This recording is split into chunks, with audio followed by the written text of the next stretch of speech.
Gracias por estar nuevamente.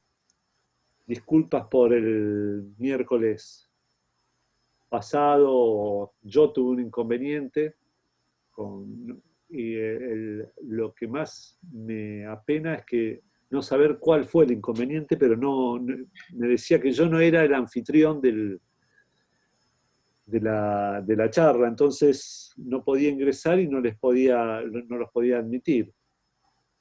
Eh, Muchas gracias al Centro Cultural Roberto Fontana Rosa, a San Cristóbal Seguros, a Graciela y a Florencia del Centro Cultural. Así que, bueno, hoy la charla tiene que ver con, el título de la charla es Espíritu Totalitario de las Imágenes.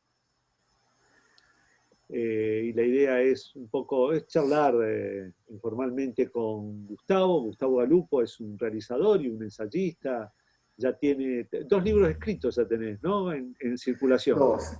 Está saliendo el segundo en este momento. Con Gustavo nos conocemos de la época en que escribíamos y editábamos una revista de cine que se llamó El Eclipse, y me parecía que era importante charlar con Gustavo acerca de este tema, acerca del espíritu totalitario de las imágenes. Y ya que arrancamos, te voy a hacer una pregunta, Gustavo. A ver. ¿Tienen espíritu las imágenes? Si tienen... difícil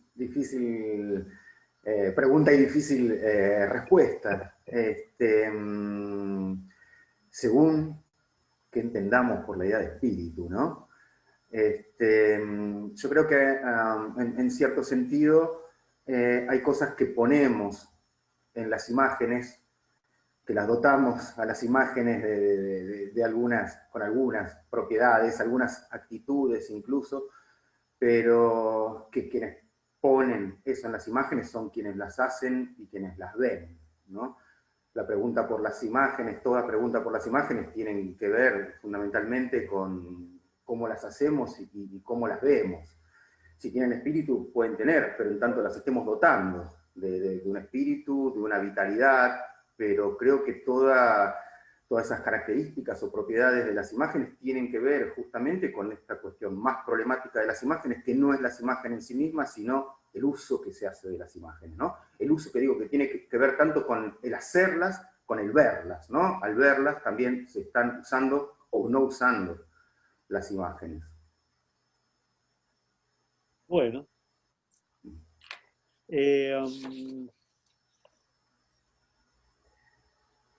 Quedé ahí pensando en esto, ¿no? Gustavo, y un poco en relación al título, ¿no? De lo totalitario y de las imágenes. Hoy vos pensás que hay un mundo a nivel de imágenes, de construcción de imágenes, que tiende a una hegemonía mayor que en los años, que en las décadas anteriores?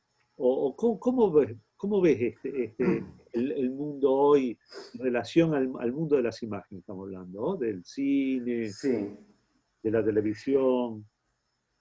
Ajá. Sí, yo creo que sí, que en ese aspecto estamos desde hace unos años a esta parte, ¿no? En todos los cambios que se han producido, diría, en las últimas 2 décadas, o desde fines de los 90 hasta ahora, en un momento muy particular y crucial justamente de esta relación con las imágenes, del uso que hacemos de las imágenes. Hay cosas que han ido cambiando muy radicalmente. Bueno, desde que existen las imágenes técnicas, han existido determinados usos, determinadas relaciones, pero es cierto que en los últimos años, con la proliferación, digamos, de los dispositivos digitales, las circulaciones en las redes virtuales, hay algo que ha cambiado fundamentalmente, y ahí está uno de los problemas contemporáneos fundamentales, me parece, ¿no? Digo, o decía, hay algo que ha cambiado radicalmente, que es esa relación con las imágenes. Imágenes que no están ya restringidas a determinados momentos, determinados lugares, como podría haber sido el cine, como en otro momento puede haber sido la televisión, que por más que sea un artefacto del hogar, uno se sentaba en determinado momento a ver algo. Digo, todo eso, cine, televisión, de alguna forma formaba parte de una suerte de ritual que ponía las imágenes en un lugar determinado, en un paréntesis. Producía esto una relación particular con la imagen. Hoy eso no sucede.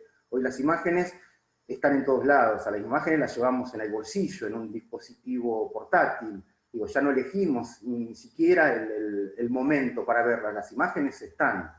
Hay una, diría, puede ser un poco un sentido figurado, pero hay una violencia en esta irrupción permanente de las imágenes, esta presencia o esta omnipresencia de las imágenes. Ya no se interrumpe, digamos, nuestra cotidianidad para verlas, están ahí. Y esto es un problema. Es un problema no establecer ese paréntesis para ver una película o lo que sea, un noticiero donde uno lo ubica en determinado lugar. Hoy las imágenes son un objeto más de todo nuestro entorno cotidiano. Y esto dificulta esa relación. Digo, dificulta la relación, esa distancia o esa cercanía que uno establece en ese ritual, esa lectura que se posibilita en ese ritual. Hoy eso no sucede, digamos. Y eso, por decirlo de algún modo, es peligroso, digamos, ¿no? No diferenciarlas, ponerlas, leerlas como un objeto más cuando están recargadas de determinados sentidos, ya determinados, sobredeterminados y dirigidos. No sé si contesté la pregunta. Era Sí, esa la pregunta. sí. Creo que yo estaba pensando un poco en relación a, digamos, nosotros como sujetos nunca dejamos de asociar cuando observamos. Vemos dos imágenes y ya construimos una historia. Eso es algo propio también del lenguaje del cine, ¿no? De ese mecanismo de juxtaposición. Dos imágenes que aparentemente no tienen nada en común, pero en esa ecuación, 1 más 1 nunca va a dar 2, va a dar otra imagen, va a dar otra cosa, 3, 50, no sé, pero nunca 2. Ahora, eh, también pensaba en esto que eh, uno se ordena o uno decía, bueno, yo pongo entre paréntesis mi vida 2 horas cuando entraba a una sala de cine. Hoy esos paréntesis a mí me resultan más difíciles de pensar, digamos. Primero que, bueno, ya en la pandemia no hay salas de cine. Estamos todos con dispositivos, inclusive en una misma casa, a lo mejor con varios dispositivos a la vez funcionando, consumiendo diferentes relatos audiovisuales. Lo que me llama la atención últimamente es, lo veo en los chicos más jóvenes, inclusive porque hay juegos donde asumen ciertos roles y ya ni siquiera están viendo una película, están como siendo partícipe de algo que no es una película, pero es una construcción audiovisual, es un avatar que uno toma en una imagen en un juego, y por lo general hay un despliegue en una ciudad hay un diseño de ciudad, hay un formato inclusive de cómo relacionarse con los otros en esos juegos. Eh, Y yo me preguntaba esto porque el cine sí construyó a lo largo del tiempo diferentes formas de pensar la vida y inclusive de verla, ¿no? Creo que ya con Víctor lo habíamos hablado en la charla anterior, esto de que uno miraba fumar a Humphrey Bogart y bueno, y entonces uno quería fumar como Humphrey Bogart. Hoy dirían, marcaban tendencias. Hoy me parece que eso está mutando y en principio yo no lo veo, no sé si verlo como algo malo o bueno. cuando digo esto estoy pensando un poco en una película de Cronenberg que es Existence, que con Gustavo varias veces hemos charlado, y de Cronenberg también, porque Cronenberg a lo largo de toda su historia siempre plantea esto de el cuerpo y las máquinas, y algo que empieza como a no tener límites muy definidos entre el cuerpo y la máquina, entre lo que es un cuerpo, la naturaleza de un cuerpo que va mutando y va haciendo otra cosa. Estoy pensando también en estas ideas inclusive podríamos decir, de pandemia. Estoy pensando en Rabia de Cronenberg. También hay una idea de pandemia, pero no la ve Cronenberg como algo malo, sino como algo propio del hombre. El hombre llegó a este mundo para modificarlo y tal vez destruirlo, pero para modificarlo. Y esa modificación es propia del hombre, no es algo que no es humano, justamente es lo humano, por lo menos en la lectura que yo interpreto de él. Entonces, pensando estas cosas, ¿vos ves algún tipo de grietas, de resquicios, de algo que vos decís, esto puede ser tremendo, pero también puede tener un horizonte nuevo y puede disparar a nuevas formas de ver el mundo? Sí, mira, un par de cosas. Tomar dos puntos de todo lo que planteaste. Uno que me parece a mí sumamente interesante es esto que planteabas en relación al cine y cómo construye, sobre todo diría, ideas de mundo, ideas de cómo es, digamos, el mundo. Y es algo que me parece muy interesante de pensar, en tanto en el cine, sea el cine de Hollywood o cual sea. Es algo que va mucho más allá de la fábula que cuentan, de la historia que están contando. No es solo el contenido ideológico, digamos, de las historias que nos cuenta Hollywood. Me parece que había algo mucho más profundo, hay todavía, y lo podemos después transponer a esta contemporaneidad, lo que planteabas vos, que sucede ahora. Pero en el cine, en toda su historia, digamos, ha propuesto un modelo narrativo que más allá de lo que cuente, supone una idea de mundo. Una idea de mundo que está ligada estrictamente al pensamiento de la tradición occidental, ¿no? Tiene que ver con la lógica de causa y efecto, ¿no? El conflicto único, esa encadenación perfectamente lógica de las cosas donde todo es conceptualizable, todo es explicable. Hay una lógica del relato cinematográfico que tiene que ver con una idea de mundo más allá de lo que estoy contando. De algún modo, eso sucede también hoy en las redes, en la circulación de las imágenes en las redes. Hay una lógica más allá del contenido.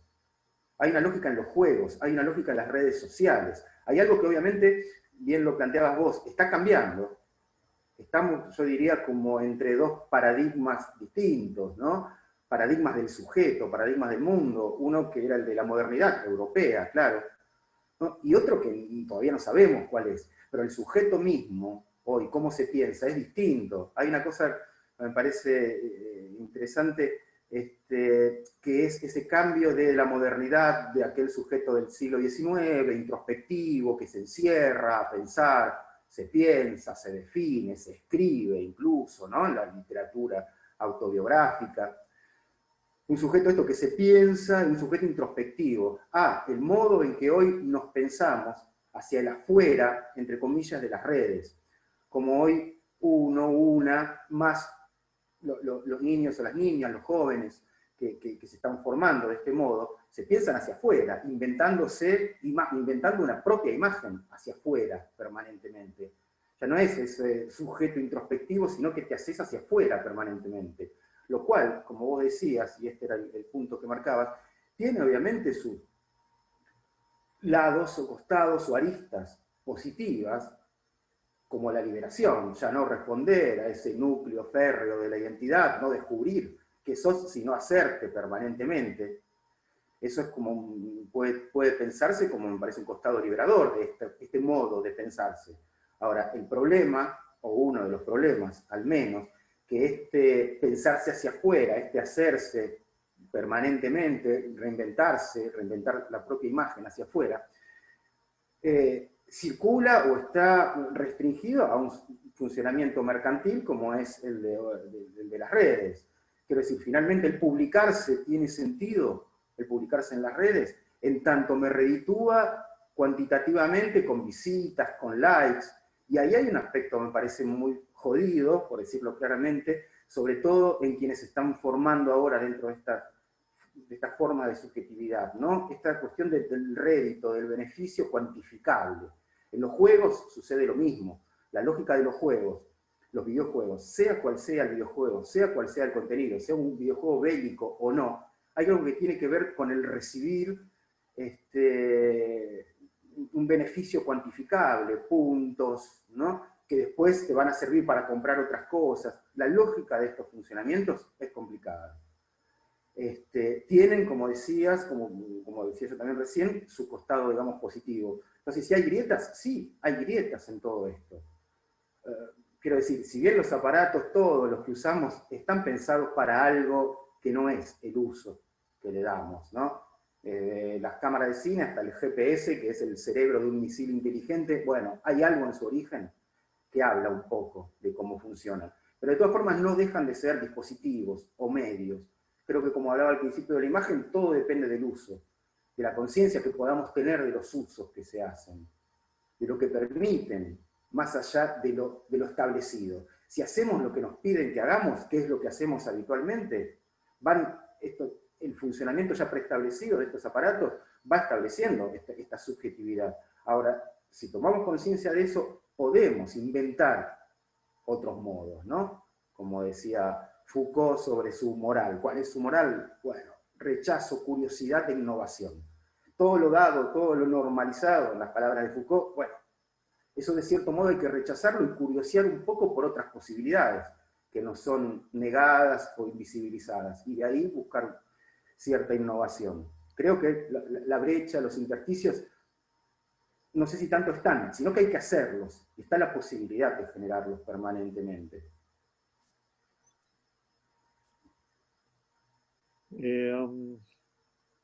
Sí, pensaba en esto que decías y pensaba esto de... yo siempre me pregunto de si existe la posibilidad de desinhibir la mirada y de identificar los factores y las imágenes que contribuyen a la violencia. Cuando digo esto, a ver, ¿no? Más que contribuyen a la violencia, contribuyen a una idea de violencia, porque tampoco quiero caer en esta cuestión, por ahí que se ha caído muchas veces moralista, de, no sé, acusar a que Tarantino promueve la violencia, ¿no? Entonces, creo que está hablando de un mundo en todo caso. Pero me preguntaba más en relación a... Creo que yo ya lo expuse en las charlas anteriores, pero es una preocupación, ¿no? Yo creo que inclusive con vos lo hemos hablado. Muchas veces yo encuentro gente en la calle que me dice, esto en Estados Unidos no sucede, ¿no? Y resulta que en realidad nunca han viajado a Estados Unidos, pero lo suponen a partir de ver películas de ficción norteamericanas, ¿no? Que el mundo está construido de determinada manera. Entonces, me pregunto si hay hoy cineastas que claramente pueden romper con cierta lógica, la cual, con cierta lógica de acción y reacción, que también es un formato narrativo del cual a mí me gusta mucho y hay cosas que admiro mucho, pero me pregunto si hay otros formatos que vos vislumbrás hoy en el panorama audiovisual, que vos decís, mirá, estos realizadores están haciendo, o este realizador está haciendo algo, vamos a sacarlo a Godard. Ah, No, lo ponemos a rodar. Bueno, Dejémoslo, dejémoslo. bueno, dejémoslo rodar. No decíamos sacarlo porque es como, bueno, qué vivo, ¿no? Parece que es uno de los que plantea claramente este tema, Ajá, ¿no? sí. Sí, totalmente. Digamos, es uno que en cierto modo lo tematiza, digamos, a esto, ¿no? A mí me parece que hay muchas realizadoras, muchos realizadores, porque me parece que el punto está en algo que decías recién y algo que venías diciendo, y que veníamos charlando, claro, en relación a determinada función, digamos, de la imagen dentro de determinado mecanismo narrativo que igualmente, como decías vos, como decía Pablo, es un formato narrativo, el de la tradición clásica de Hollywood, que a mí me encanta, digamos, ¿no? No es esto una condena ni un juicio sobre ese modelo. Parece que uno de los peligros, ¿no?, de las dificultades suscitadas en la construcción histórica del cine, es que se ha impuesto ese modelo como el único modelo posible de cine. Cuando pensamos en cine, pensamos en determinado modo de narrar, que es el modelo, digamos, de raíz clásica de Hollywood. Eso sí es complicado, porque nadie dice que se tenga que narrar de ese modo. Nadie dice que las imágenes tengan que funcionar de ese modo. El cine es todo lo que cada una y cada uno de nosotros puede hacer o podría hacer si pudiésemos pensar en las imágenes que deseáramos, sea esto lo que sea, digamos, ¿no? Ese modelo impuesto como único sí es complicado, por esto que hablábamos, ¿no? Porque supone una idea de entender el mundo, una idea donde incluso la imagen es de alguna forma domesticada, creo, en ese modelo narrativo. Hay algo que vos decías, una imagen más otra no es dos, es otra cosa. Ahora, el modelo clásico de Hollywood, creo que incluso el montaje, esto de cómo se articulan las imágenes y los sonidos, históricamente desde sus comienzos, algo en función de lo cual se ha pensado eso, es en función de la domesticación de la imagen. Digo, por una imagen cualquiera no tiene un sentido, tiene muchos sentidos. Una imagen tiene un carácter, digamos, mágico. La recorremos y establecemos circuitos y conexiones y articulamos nosotros los elementos de esa imagen y construimos un sentido. Una imagen es algo completamente abierto, ¿no? Ahora, el cine de Hollywood, eso, y nuevamente, no como juicio de valor, en ese modelo es así, está bien que así sea, pero esa lectura de la imagen no le sirve a ese modelo. Tiene que exponer relatos con una claridad extrema, donde cada cosa tiene que tener un significado determinado, una función determinada, donde cada imagen es un engranaje dentro de un mecanismo mayor. Lo importante no es tanto la imagen, yo diría, en ese cine, sino que la imagen es casi una esclava de una intriga. Entonces, para eso necesitan, de alguna forma, quitarle esa magia y, de alguna forma, darles, anclarlas en un sentido determinado. Todo el montaje de Hollywood, creo, tiene que ver con eso, ¿no? Con ubicar a las imágenes como un mecanismo de una intriga. De ahí que, no sé, una imagen de un rostro de cualquiera de nosotras o de nosotros, en silencio. Cualquiera puede leer en ese rostro distintas emociones, incluso. Cualquiera puede detenerse a leer sensiblemente las texturas, los brillos de la piel. Podemos ver un montón de cosas en esa imagen. Ahora, cuando esa imagen pasa a formar parte de la articulación, digamos, clásica de Hollywood, ahora ya es tal personaje, la siguiente imagen es una ventana, tal personaje mira la ventana. Inmediatamente pasa a formar parte de una estructura sintáctica, de una gramática. Pasa a formar parte de algo mucho más visible. Y eso implica, de una forma, domesticar la imagen, tratar de hacerla pasar por el lenguaje o capturarla a través del lenguaje, que se vuelva plenamente decible, cuando una imagen no es plenamente decible. A la imagen la podemos describir y de formas muy distintas.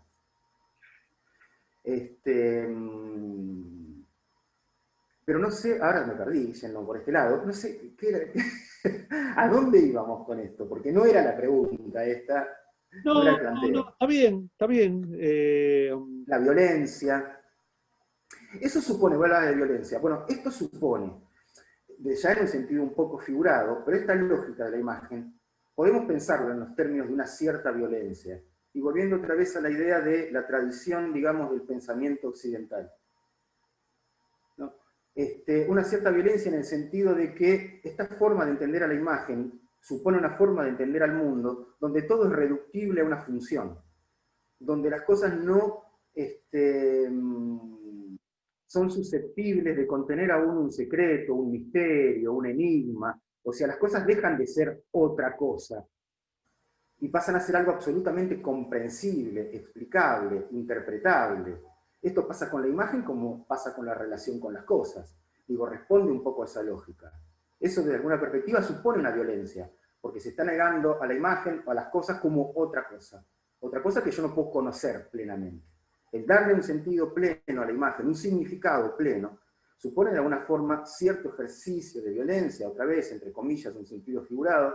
Yo no lo digo así por, no sé, yo lo considero un cierto tipo de violencia, digamos, ¿no? Ajá. Porque esto va justamente, ahora me acordé de dónde iba tu pregunta. Porque sí, podemos encontrar en muchas realizadoras, en muchos realizadores, también dentro del cine clásico de Hollywood, ese modo de tratar a veces a la imagen que deja sus aberturas, que deja brechas. Podemos ver un montón de realizadores, bueno, mencionábamos recién a Godard, obviamente, Godard tematiza esto, ¿no? Pero podemos encontrar en mucha obra histórica, contemporánea, incluso dentro del mismo cine de Hollywood, realizaciones que son, digamos, más respetuosas con esa alteridad o esa otredad, digamos, abordada desde la imagen.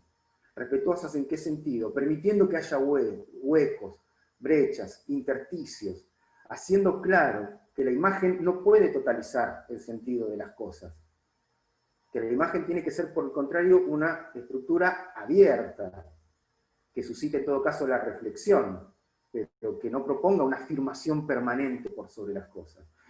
Históricamente, desde autores como Bresson o como Dreyer, autores que a mí me interesan mucho desde los años 40, Dreyer desde el periodo mudo, son directores que, paralelos, no son de Hollywood, pero paralelos al cine clásico de Hollywood, están proponiendo una imagen que no es la de Hollywood. Y hay algo en ellos dos, y en un director italiano como Rossellini, algo que los atraviesa a los tres, y que me parece que justamente tiene que ver con esta idea de cómo la imagen da cuenta de una idea de mundo. Son tres realizadores cristianos, profundamente cristianos. Entonces se plantean y hacen cine desde ese lugar. Y se plantean una cuestión, o una dificultad, que desde el otro cine más racional, no se preguntan. Bresson dice, lo importante no es la psicologización del personaje, lo que quiere filmar es el espíritu del personaje, desde su concepción. Pero eso no se puede filmar. Dice, para él es como filmar el viento, pero no se puede filmar el viento, solo puede filmar las ondas que deja el viento sobre el agua. Bueno, esa es la imagen en Bresson, por ejemplo.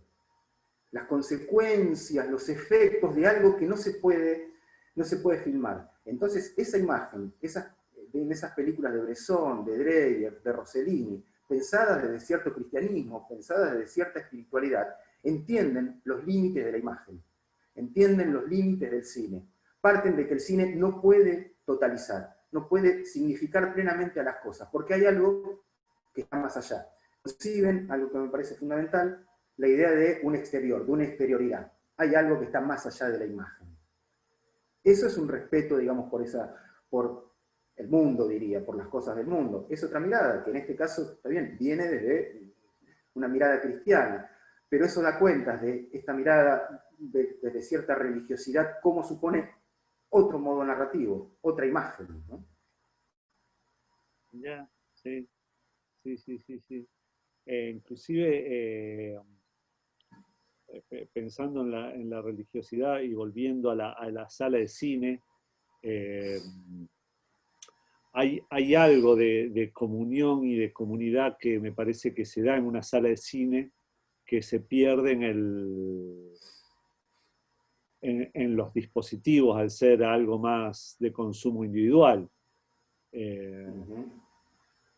¿Hay alguien que quiera hacer alguna pregunta hasta acá? Porque estamos en más o menos en media hora de charla y a lo mejor hay alguien que, si no, seguimos avanzando. Bueno.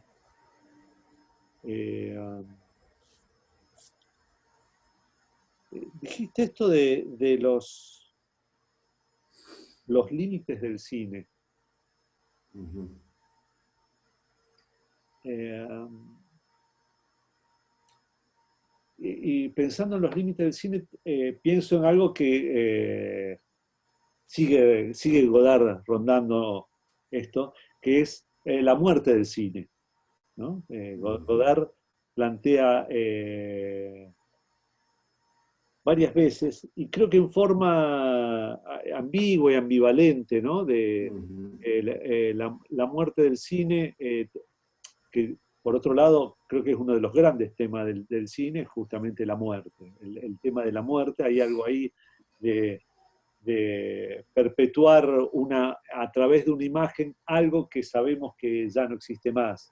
Pero también Godard constantemente está planteando la muerte del cine. Él ya tiene una edad que no sabemos cuánto más va a vivir. Yo no sé si no se funde un poco con esa idea de él también, pero está planteando una muerte del cine, por lo menos de un cine. eh, Él en un momento, si mal no recuerdo, él habla de que después de los campos es como que algo de un espíritu que tenía el cine se murió.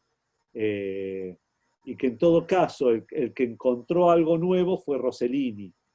Pero él habla que algo así como que a partir de los campos de concentración en la Segunda Guerra, eh, el cine miró para otro lado, no pudo ver eso. No, hubo algunas películas, él como que rescata algunas películas que como que pudieron ver algo que se avecinaba, lo rescata Fritz Lang, rescata algunas cosas, pero dice el cine miró para otro lado, no quiso ver esto.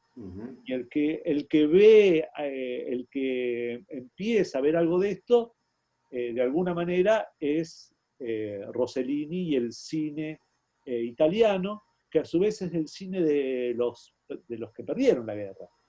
Eh, Él dice que justamente los que perdieron el cine italiano, que fueron la nación que perdió la guerra, hay algo ahí que pudo ver y no el cine que ganó la guerra, digamos.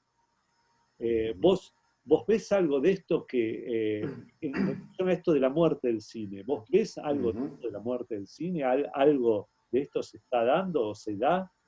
¿O hay una agonía del cine o no? ¿Cómo ves esto? No, no, no, yo creo que no. Ya lo de Godard lo plantea en unos términos, diría, un tanto poéticos, ¿no? Sobre todo en una figura como la de él, donde hablando de la muerte del cine no hace más que renovarlo permanentemente. Lo de los campos es fundamental, lo de los campos, digo, de concentración, no es un momento de crisis de esta imagen de la que hablábamos. A partir de ese momento, bueno, ¿cómo dar cuentas de eso? El cine se expone ahí a ciertos límites éticos, estéticos, hay una imposibilidad o una prohibición incluso de dar cuentas de esto. Godard le reprocha un par de cosas al cine, le reprocha no haber sabido entender aquello que anunciaba, por ejemplo. También hay que entenderlo poéticamente a esto. Por ejemplo, el cine mudo alemán, que ya anunciaba el nacionalsocialismo y el nazismo. Esto se entiende después. El cine no supo entender aquello que ya estaba diciendo, podría haberlo evitado. Obviamente hay que entenderlo poéticamente porque este anuncio, esta especie de premonición del cine se puede leer después, no en el momento. Y también digamos, culpa al cine de que si bien estuvo en todos lados, no estuvo ahí donde debería haber estado, que es en los campos, ¿no? Dando cuentas de ese horror, en todo caso para evitar ese horror, pero son culpabilizaciones, digo, un tanto poéticas, relacionadas con las promesas que él veía, tal vez en el cine, o que una generación veía en el cine. Esto después de la Segunda Guerra, esas promesas son traicionadas, digamos, por el cine. Lo que empieza a desaparecer, de alguna forma, es una idea del cine. Hoy creo que también hay algo que sí desaparece, pero es una idea del cine, es un formato del cine. Hablábamos de salas antes, ya no hay salas, ¿cómo va a ser cuando salgamos de todo esto? Pero el cine se define por una sala. Pero hay cierta ritualidad que tenía que ver con el cine, que bueno, en determinado momento el cine estuvo asociado con la sala. Pero ¿de qué hablamos cuando hablamos del cine? Para mí el problema es de esa hegemonía de un modelo y de un modo de ver, que fue el cine de Hollywood y la sala. Yo al cine lo concibo como, digamos, operaciones de sentido realizadas en el tiempo con imágenes y con sonido, con el dispositivo que sea y vistas del modo que sea. Eso difícilmente desaparezca, al menos en esta cultura. No sé qué pasará dentro de un milenio, ¿no? Difícilmente desaparezca, al contrario, esto se renueva permanentemente. Sí hay formas de ver, formas de hacer, que van a ir desapareciendo. Hay ciertas formas de entender el cine que van a ir de alguna forma muriendo, pero porque están naciendo otras. La cuestión, claro, y siempre es, ¿qué hacemos con estas otras? ¿Qué hacemos con esto que está haciendo? Yo creo que hay algo fundamental. Desde el cine hay que hacerse cargo de esto, no tratar de hacer que sobreviva un modelo que ya no da cuenta ni siquiera del mundo. Digo, ese modelo narrativo ya no es acorde al vértigo de este mundo contemporáneo, a la imposibilidad de otorgarle sentido a esta enorme magnitud de información que recibimos. Hay otras formas, tiene que haber otras formas de narrar lo que sucede hoy. Ese modelo tan tranquilizador del modelo clásico de Hollywood, hoy no es acorde.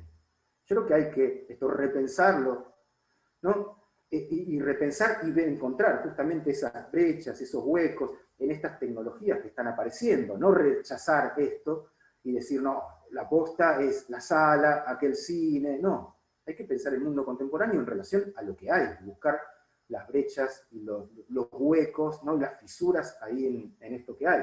En ese sentido creo que el cine no va a morir nunca, entendido en este sentido amplio. Se va a manifestar de otras formas que para nosotros tal vez sean irreconocibles o impensables hoy. Pero va a haber otro modo de circulación de estas operaciones de sentidos hechas con imágenes y con sonido. Tal vez en algún momento mucho más libres, ¿no? Mucho más libres que las que suponía una estructura industrial. Bien.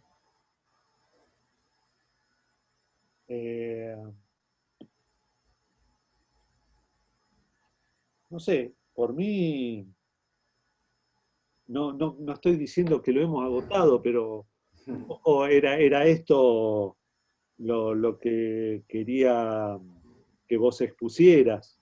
Me quedo pensando en esto, no sé si hay algo más. Seguramente hay algo más, pero en este momento no se me ocurre.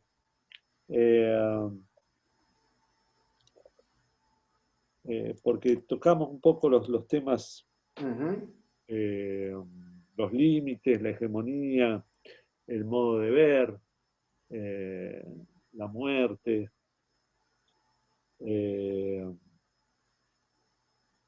los resquicios que pueden aparecer en las nuevas formas.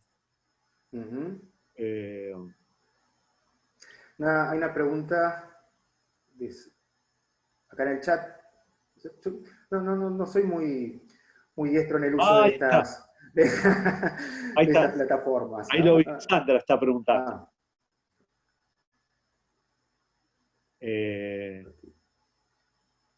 ¿La pudiste ver a la pregunta, Gustavo? ¿Vos? Estoy viendo, sí. Preguntar cuáles son las formas narrativas por las cuales se puesta en la actualidad. De cineastas, ¿no? ¿Vos podrías identificar así a cineastas? Estamos preguntando por cineastas puntuales.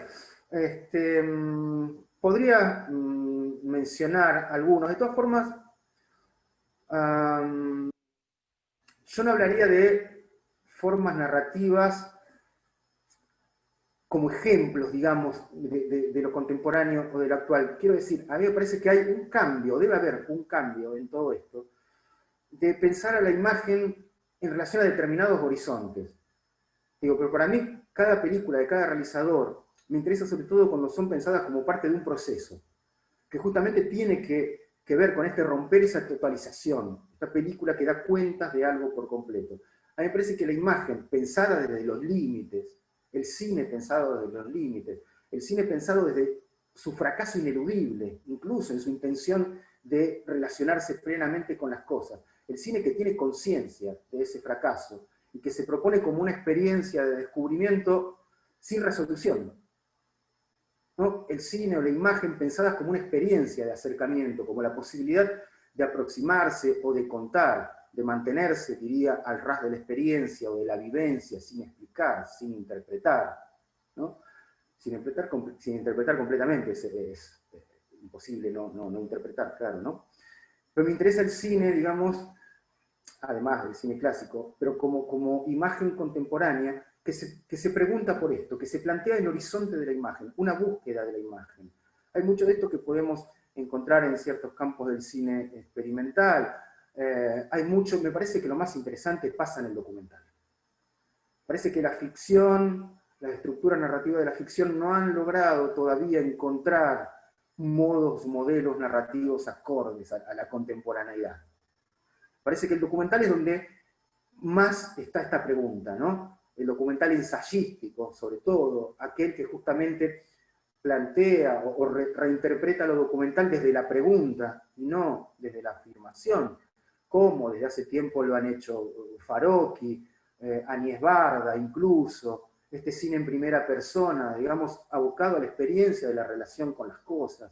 Me parece que en esas propuestas hay un camino, un horizonte. En realizadoras, bueno, ya las dos muertas, como Varda, como Chantal Akerman, ¿no? Que en determinado momento salen de determinado formato del cine y se recluyen de alguna forma a pensar la imagen desde otro lugar, desde la relación con lo cercano, con lo íntimo. A mí me parece que ahí también hay otro punto de lo que contar o cómo abordar la vivencia, la experiencia concreta de lo que nos pasa. No las historias extraordinarias, esas cosas que no le suceden a nadie, sino cómo uno se piensa a través de la imagen en relación a las cosas. A mí me parece que en el campo del documental, del campo del ensayo, digamos, hay cosas que están sucediendo. Por mencionar algún caso, una película argentina del año pasado, del anterior, la de Agustina Comedi, El silencio es un cuerpo que cae, una película sobre su padre, que hace una reserva sobre su padre, una película bellísima, me parece, que tiene que ver con todos estos interrogantes, ¿no? De pensarse, de interrogar a la imagen, pensándose uno en relación a las cosas, a los otros. Me parece que ahí está uno de los puntos que desbaratan esta lógica un poco violenta de las imágenes, y que parten de la pregunta, y que parten sobre todo de la pregunta por el sí mismo, por el sí misma. ¿Cómo te vinculas? ¿Cómo te relacionas con los padres, madres, objetos? Me parece que esa pregunta desbarata toda noción preestablecida de la imagen. Hay que buscar la imagen, ¿no? Hay que buscar cómo la crearía uno desde este vínculo. A mí me parece que ahí es donde pasa lo más interesante, ¿no? Y tal vez son cosas justamente a las que tenemos difícil acceso o poco acceso. Hay que buscar, hay que descubrirlas. No son las cosas que circulan más visiblemente. Ese es el problema, uno de los problemas de la contemporaneidad también en la circulación del material. Sí, hay mucho disponible, pero no tenemos demasiada información. A mí me parece bien, vos planteabas la diferencia entre la sala y cómo ahora cada uno está con su dispositivo. Bueno, hay algo de eso que podemos encontrar de positivo, hay acceso a muchos materiales, pero sí lo que se pierde es el diálogo y la información, que es fundamental, función que tenía en determinado momento un cineclub. No es lo mismo ver una película que hablarla, enriquecerla hablando, que enriquecerla en el contexto. Me parece que eso nos falta, ¿no? Y nos falta también, digo, para tener acceso a estas otras experiencias audiovisuales, porque ¿cómo vamos a buscar una película, no sé, de Agustina Comedi, si no tenemos idea quién es? Es cierto que esta película tuvo visibilidad, acá se estrenó en el Cairo, no es el ejemplo más adecuado, pero podemos pensar que hay infinidad de películas dando vueltas de las que no tenemos ninguna información y que nos resulta imposible buscarlas, ¿no? Ahí hay un punto en el uso de los dispositivos y en la pérdida de ciertos espacios de discusión, como bueno, lo estamos haciendo acá, ¿no? Parece que hay que fomentar este tipo de espacios, ¿no? Intercambiar simplemente a veces información. Vos sabés que estaba pensando en relación a lo que decís de Agustina Comedi, para los que no la vieron, es una película que yo estimo que se hizo con un 80% de material de archivo, un 90% de material de archivo, es muy poquito lo que filmó, tengo entendido, Agustina. Es fundamentalmente con el material, con los videos hogareños que su padre registró a lo largo de la vida de ella, inclusive antes de que ella naciera. Y pensando en eso, pienso en, porque a lo mejor es apresurado lo que estoy diciendo, porque lo estoy pensando en voz alta, pero me hace acordar un poco a esta idea de Benjamin, cuando decía, quiero trabajar con textos que no sean míos, hacer un gran libro de textos donde el significado aparezca por la juxtaposición de los diferentes textos que voy, de los diferentes textos que voy poniendo, ¿no? Y Agustina, en esta idea de tomar esas imágenes de archivo y la reinterpretación se da a través de ese montaje que da. O sea, yo veo cosas y digo, wow, mirá lo que estaba en las cosas que se detenía su padre, pero es a partir de esa nueva lectura que da esa hija pensando en ese padre muerto, por otro lado, porque ya no está para confrontarlo. Entonces, es como que construye la vida de ese padre muerto a partir de las imágenes y de esa nueva interpretación que le da a esas imágenes, que en realidad son todos archivos separados, que ella le da un sentido, como podríamos decir, un relato. Entonces, también pensando en eso, pienso en otro documental que lo vi hace poco, se los recomiendo, están en YouTube, en extraordinaria calidad, que se llama RIP Remix Manifesto, que es sobre un DJ que toma música de otros y construye algo nuevo, ¿no? Entonces se plantea esta idea de autoría. ¿Qué es hoy un autor? ¿No? Y realmente lo lleva a un lugar muy... tensa mucho el material, porque realmente hay una nueva construcción autoral en lo que hace. No es un DJ que pone música, realmente hay una construcción autoral. Y pensando en esto, pienso si el mundo ya no está saturado de imágenes y en realidad las nuevas construcciones no se dan en relación a traer imágenes del pasado y volverlas a reinterpretar, ¿no? Sí, pero ahí también hay, en todo este trabajo, tanto en este como en otros, que trabajan sobre archivo, como el mismo Godard, en algunas de sus películas al menos, también hay algo importante en relación a un planteo ético en relación a las imágenes. No digo que lo de Agustina Comedi sea exactamente esto, sino el hecho de trabajar con archivos que supone, de algún modo, un detenimiento, una interrupción. Es decir, ante la proliferación exagerada de imágenes hoy, ¿qué sentido tiene, ¿no?, poner a circular más imágenes? ¿Qué función cumplen estas imágenes que ponemos a circular permanentemente y de forma indiscriminada? El hecho de trabajar con los archivos supone en ciertas realizadoras o en ciertos realizadores decir, bueno, antes de seguir generando imágenes, pensemos las que están hechas. Pensemos todo este universo de imágenes con el que nos relacionamos y que constituyen de alguna forma nuestra subjetividad, y pensemos estas imágenes, ¿no? El hecho de apropiarse de un archivo supone pensar a la imagen. Ya estoy poniendo a la imagen en una distancia distinta. No estoy viendo directamente a la imagen de la cosa, estoy viendo una imagen sobre otra imagen. Esto supone detenerse y pensar, digamos, las imágenes. Que supone también, esto que decía, esta especie de ética, digamos, de la imagen, que me parece algo a pensar. ¿Para qué poner a circular más imágenes? ¿Qué función cumplen esas imágenes dentro de las redes en las que circulan finalmente? Cuando se vuelven indiscernibles de otras imágenes. Cuando pasan a funcionar, una imagen no es única. Cualquier imagen que vemos en una red social está en relación con un montón de cosas que tienen que ver con esa red social. Desde una publicidad hasta un texto. O sea, hay algo, me parece, incluso pensado, esto lo decía Jean-Louis Comolli, pensador de cine, ¿Por qué no pensar hoy en una ecología, digamos, de la imagen, ¿no? Una ecología de las imágenes? ¿Qué tanto estamos contaminando incluso el universo audiovisual con todo lo que ponemos a circular? Creo que el trabajo del archivo, sobre el archivo, tiene que ver con eso, ¿no? Dejar de generar imágenes y pensar un poco, detenerse y pensar un poco lo que está hecho, ¿no? Pensar las imágenes, qué funciones cumplen, cómo nos constituyen, cómo nos relacionamos, cómo usamos esas imágenes y de alguna forma, entre comillas, cómo esas imágenes nos usan a nosotros, ¿no?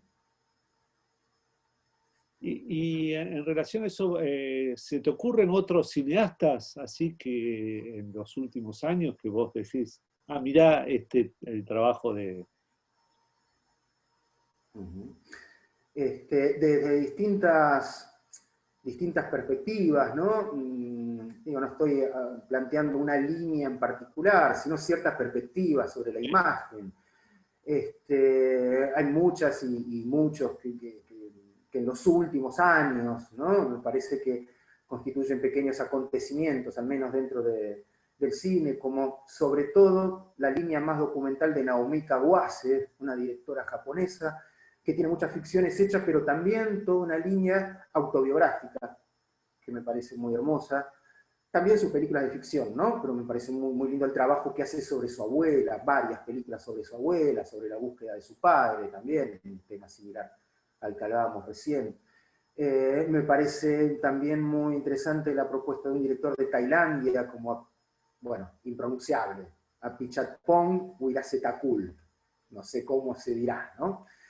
Un director que también trabaja sobre una cuestión que o cuestiones que nos resultan un poco inexplicables, en tanto evidentemente está trabajando cierta cosmología o cierta cosmogonía que tiene que ver con la tradición de Tailandia. Tienen una magia esas películas que no podemos explicar del todo, porque hay otra concepción del tiempo, otra concepción de la mortalidad, de la muerte, los muertos pueden convivir con los vivos, suceden un montón de cosas que tienen que ver con un pensamiento mágico distinto.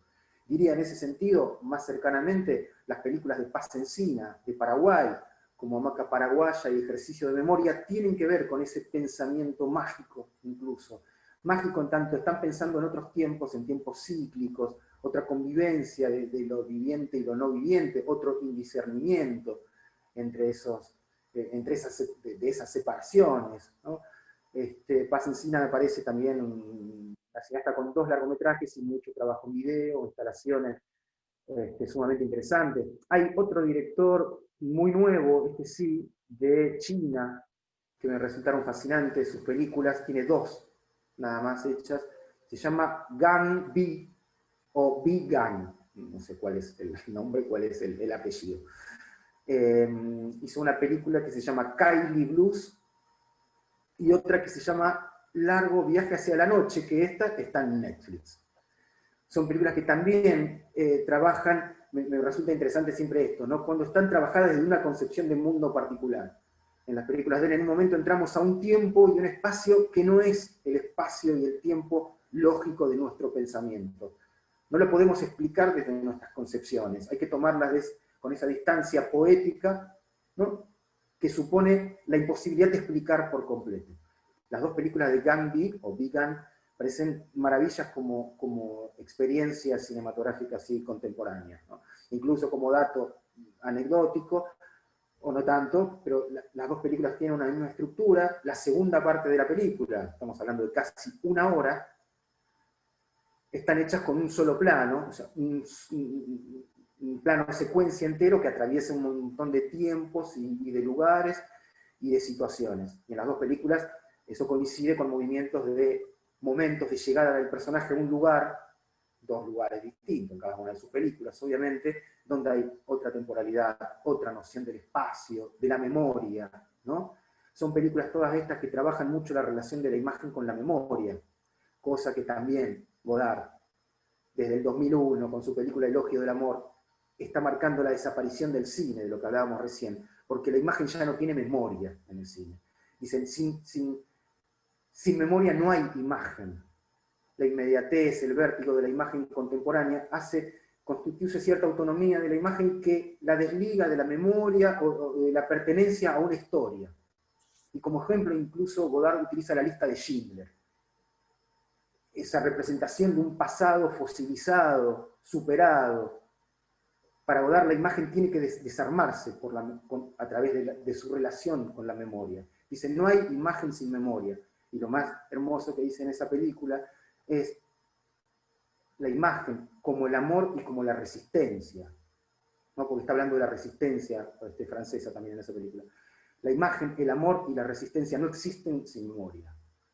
La muerte del Sinaí para Godard tiene que ver con esa pérdida de la memoria de las imágenes. Y estas películas de las que estamos hablando, todas, tienen una profunda relación con esa búsqueda de la memoria de la imagen, con la búsqueda de la constitución personal, la búsqueda de la construcción de un relato en relación a la memoria y a la historia. Bueno, se me ocurrían un poco estos autores y estas autoras, pero son un montón que en este momento ahora seguramente no me vienen a la cabeza inmediatamente, pero es Yo mucho lo que estaba podríamos compartir. pensando en una película que vi últimamente que me fascinó muchísimo, que es la de Ignacio Agüero sobre el témpano este que tienen que llevar a una feria. Me quiero acordar el nombre. Ignacio Agüero es un director chileno y decide hacer un documental. Chile va a exponer en una feria, no sé si en Sevilla, creo, en Sevilla, y lo que decide exponer el gobierno chileno son como unas grandes esculturas hechas con trozos de iceberg sacados de la Antártida. Y me pareció fascinante realmente lo que construye, porque en un determinado momento decide no hacer un documental, sino que con las imágenes documentales cuenta como una historia mítica sobre las historias las historias de marineros, de ballenas, de Moby Dick, todo eso con un registro absolutamente documental del traslado de un iceberg hasta la exposición esta, si mal no recuerdo, es en Sevilla. No puedo acordarme el título del Sueño de Hielo, Sueños de Hielo acá pone. Gracias. Pero sí, me parece que justamente estoy pensando en esto de cómo reinterpretar las imágenes, cómo pensar las imágenes que ya están en el mundo.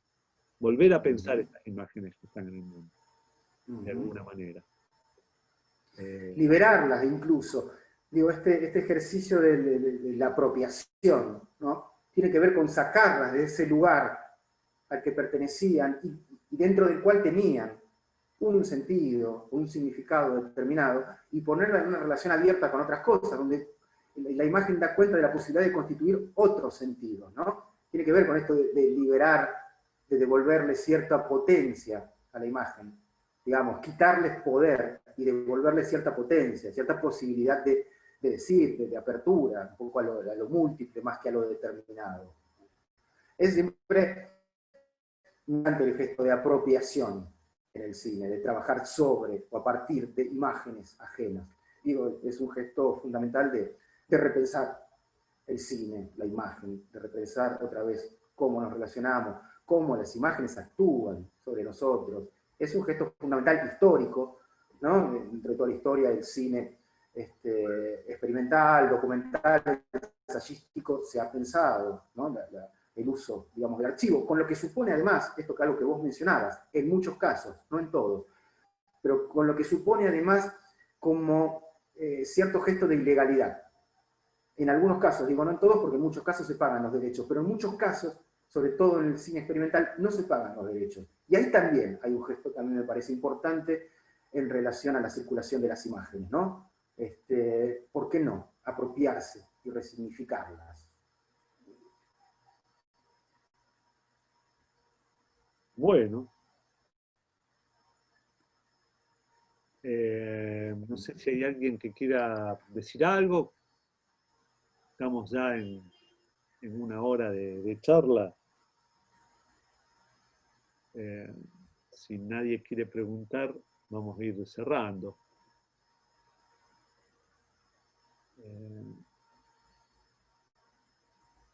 A ver. Bueno.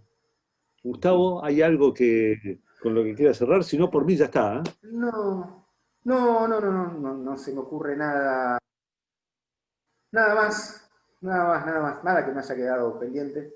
Si Bueno, no tienen preguntas, comentarios, objeciones, desde ya lo que sea, ¿no? Si no hay nada, podemos cortar por aquí. bueno. Viendo que no hay preguntas, yo quiero agradecerles a todos por participar. Quiero agradecerle a Gustavo por participar. Les recomiendo, Gustavo tiene 2 libros para los que les interese. ¿Querés contar más o menos, muy escuetamente, de qué viene cada libro? Bien. Bueno, el primer libro tiene 2 años, se editó en el 2018, creo que fue, se llama El cine como promesa. Y fundamentalmente es un trabajo, un carácter así de ensayo, ¿no? Sobre las preguntas, sobre justamente esto que hablamos de la violencia, de las imágenes, y son preguntas en torno a qué otros cines, en dónde se puede ver ese ablandamiento, digamos, de esa violencia. Entonces se va trabajando a través de ese texto el cine en primera persona, sobre todo. Películas, desde el documental al experimental, en los que el realizador o la realizadora enuncia, digamos, en primera persona y tematiza la idea de los vínculos, ¿no? El cine como promesa tiene que ver con eso. Y el nuevo que se acaba de editar se llama Los mecanismos frágiles, y está relacionado con el uso de los archivos y la idea del ensayo audiovisual. El pensamiento reflexivo a través de las imágenes y a través de la apropiación. Rescatando siempre en ambos trabajos, creo que están bastante ligados los dos libros, cierta apuesta por justamente esa fragilidad, esa asunción, diría, de la fragilidad de la imagen, que se desliga de cierto poder y se muestra como un artefacto frágil, igual en común con todas las cosas, digamos, ¿no? Que se sabe en común con la fragilidad de todas las cosas. Creo que tanto las estructuras del ensayo como el cine en primera persona son pensadas acá como esos mecanismos que se rompen tan fácilmente, ¿no? Y que se ponen en un rango de igualdad con todas las cosas. Estos son un poco los 2 libros publicados hasta el momento. Bueno, buenísimo. Gracias, Gustavo, gracias a todos. Nos vemos el miércoles cerrando este ciclo con Sandra Valdetaro. Así que vamos a ir a charlar sobre la inflación de las imágenes con Sandra. Los espero el miércoles que viene, entonces, a las 18 horas. Muchas gracias a todos. Muchas gracias también a todos, un gran abrazo para todas y para todos. Una cosita más, nada más breve, digo, me parece, como decía, no soy muy afecto ni aún en cuarentena a este tipo de reuniones virtuales, todavía no me acostumbro yo a esto, pero me parece desde ya, de esta experiencia, un espacio súper productivo, ¿no? Ojalá que se puedan repetir estas cosas, esto que decíamos que nos falta, un poco compartir las ideas, charlarlas, compartir información. Digo, estaría bueno, no sé desde dónde, desde el lugar que lo estás haciendo, Pablo, de otro lugar, tratar de sostener estas cosas y encontrarnos un poco más frecuentemente, ¿no? Así que bueno, muchísimas gracias a todas y a todos, un enorme abrazo. Gracias, Pablo. Gracias. Gracias. Que estén bien, nos vemos el miércoles que viene. Gracias. Chao.